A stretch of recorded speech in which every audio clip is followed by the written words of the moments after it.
மதுரை உசிலம்பட்டி அருகே காவலர் முத்துக்குமார் கொலை வழக்கில் பிடிபட்ட ரவுடி பொன்வண்ணனுக்கு மேல் சிகிச்சைக்காக மதுரை அரசு மருத்துவமனைக்கு அழைத்து வரப்பட்டிருக்கிறார். பலத்த பாதுகாப்போடு விவரங்களை கூடுதலாக தருவதற்காக மதுரை செய்தியாளர் அருண் இணைப்பில்.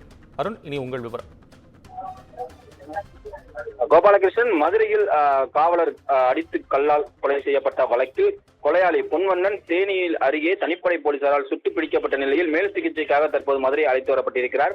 மதுரை மாவட்டம் உசிலம்பட்டி அருகே இருக்கக்கூடிய கள்ளப்பட்டியைச் சேர்ந்த முத்துக்குமார் என்பவர் கடந்த 2009ஆம் ஆண்டு காவலர் பணியில் சேர்ந்து தற்போது உசிலம்பட்டி காவல் நிலையத்தில் காவல் ஆய்வாளரின் ஓட்டுநராக பணியாற்றி வந்தார். கடந்த 27ஆம் தேதி அன்று பணியை முடித்துவிட்டு வீட்டிற்கு சென்ற அவர் அன்றைய தினம் மதியம் முத்தையன்பட்டியில் உள்ள அரசு டாஸ்மாக் கடையில் மது அருந்தும் போது கஞ்சா வழக்கில் கைதாகி வெளியே வந்த நபர்களுக்கு அறிவுரை கூறும்போது ஏற்பட்ட தகராறில் இரு தரப்பினரிடையே வாக்குவாதம் ஏற்பட்டது.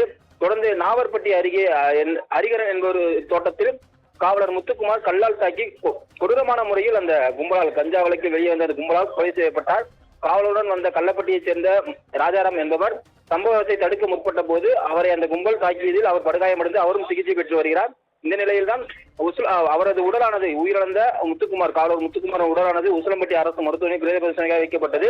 இதனைத் தொடர்ந்து பிரேத பரிசோதனை செய்து அவரது உடலை உறவினர்கள் நேற்றைய தினம் ஒப்படைக்க முற்பட்ட போது உறவினர்கள் உடலை வாங்க மறுத்து தொடர் சாலை மறியல் போராட்டம் உள்ளிட்ட பல்வேறு கட்ட போராட்டங்களில் ஈடுபட்டனர். இதனைத் தொடர்ந்து கொலை செய்யப்பட்ட காவலர் முத்துக்குமார் குடும்பத்திற்கு உரிய அரசு இழப்பீடு வழங்க வேண்டும், அவரது மனைவிக்கு அரசு வேலை வழங்க வேண்டும், டாஸ்மாக் கடையை அகற்ற வேண்டும், கொலையாளிகளை உடனடியாக கைது செய்ய வேண்டும் உள்ளிட்ட பல்வேறு கோரிக்கைகளை வலியுறுத்தி நேற்று முழுவதும் போராட்டத்தில் ஈடுபட்டனர்.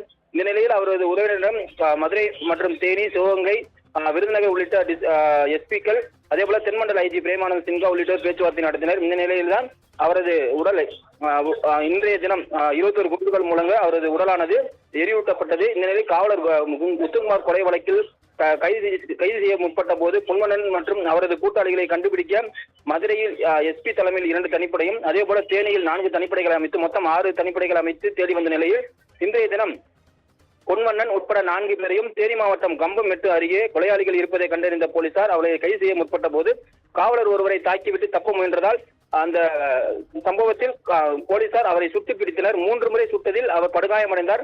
இந்த நிலையில் பொன்வண்ணன் தேனி மாவட்டம் அரசு மருத்துவமனை சிகிச்சைக்காக அனுமதிக்கப்பட்ட நிலையில் தொடர் சிகிச்சைக்காக மதுரை அரசு ராஜாஜி மருத்துவமனைக்கு இன்று மாலை அவர் அழைத்து வரப்பட்ட பலத்த போலீஸ் பாதுகாப்புடன் 2 மணி நேரத்துக்கு மேலாக காவலர்கள் அவரை அழைத்து வந்திருக்கிறார்கள். தற்போது மதுரை முழுவதும் பல்வேறு இடங்களில் போலீசார் பாதுகாப்பு பணியில் ஈடுபட்டிருக்கிறார்கள்.